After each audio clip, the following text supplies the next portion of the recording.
Ölkədə həkim çatmazlığı və xüsusilə regionlar həkim çatmazlığına əziyyət çəkir. Bugün kənd ambulatoriyaları boşdur tamamilə, məktəblərə həkimlər lazımdır. Belə bir situasiyada bu ixtisarların məntiqi nədən ibarətdir? Heç bir əsası olmadan bunları ixtisara salıblar.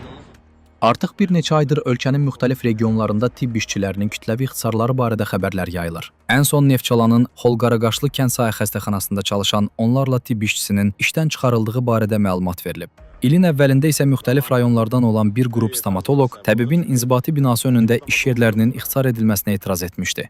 Mən 33 ildir stomatoloq işləyirəm. Bugündən sonra mən harda işləməliyəm? Nə dərəcədə düzgündür ki, 130 min əhaliyə 3 nəfər həkim xidmət eləsin?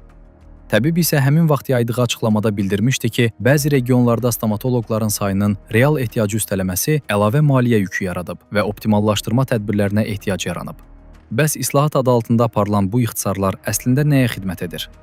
Heç bir islahatdan söhbət gedə bilməz. İxtisar islahat deyil. İslahat struktur dəyişikliklərdir. Kadrlardan adekvat istifadə, daha rasional istifadədir. Və bundan nəticə ortada olmalıdır. Bugünkü nəticə nədən ibarət? Bu ixtisarlarla bağlı. Nəticə odur ki, həkim çatışmır. Bu islahatdır. İslahatın pozitiv nəticəsi olmalıdır, negativ yox. Dövlət Statistika Komitəsinin rəsmi məlumatına görə 2026-cı ilin əvvəlinə Azərbaycanda bütün ixtisaslar üzrə həkimlərin sayı təxminən 34.776 nəfərdir. Ötən ilin eyni dövründə bu rəqəm 35.2 min nəfər olub. Bu da həkimlərin sayında 1.2% azalma deməkdir. Ümumilikdə ölkədə hər 1000 nəfərə təxminən 3-4 həkim düşür. Əslində həkim çatmazlığının təsdiqatı rəsmi qurumlar tərəfindən etiraf olunursa, əlbəttə ki, bu ixtisarlar məntiqi görünmür. Deməli, burada hansısa əmək haqqı verilməz çətinliyi ola bilər, ya hansısa maliyyə çətinliyi, hökumətin, rəsmi qurumların verdiyi izahatın birində həkim çatmır, digərində ixtisarlar gedir. Bir-birindən daban-dabana zid, yəni fəaliyyətdir bunlar. Tibb elmləri doktoru Adil Qeybulla təbibin ixtisarlarla bağlı açıqlamalarını inandırıcı hesab etmir. Onun fikrincə, təbib bu ixtisarlara əslində bir neçə il öncə 65 yaşına çatmış həkimləri işdən azad etməklə başlayıb.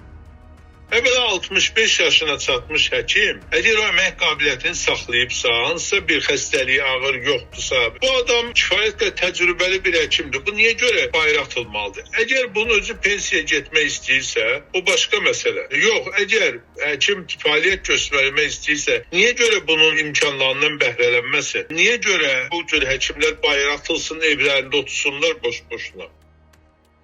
Professorun fikrincə, bu vəziyyətdən çıxış yolu Azərbaycan səhiyyəsini vahid sistem şəklində təşkil etmək və effektiv idarəetmə mexanizmi yaratmaqdır. Bunun üçün də ilk addım vahid rəhbərliyin yaradılması ilə başlayır.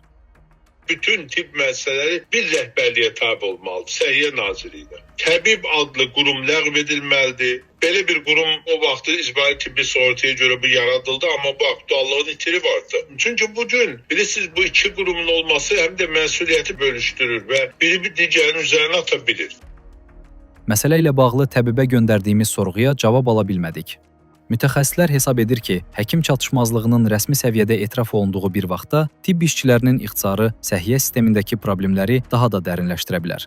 Xüsusilə regionlarda həkimə çıxış imkanlarının azalması vətəndaşların vaxtında tibbi yardım almasına mane ola, bəzi hallarda isə ağır nəticələrə səbəb ola bilər.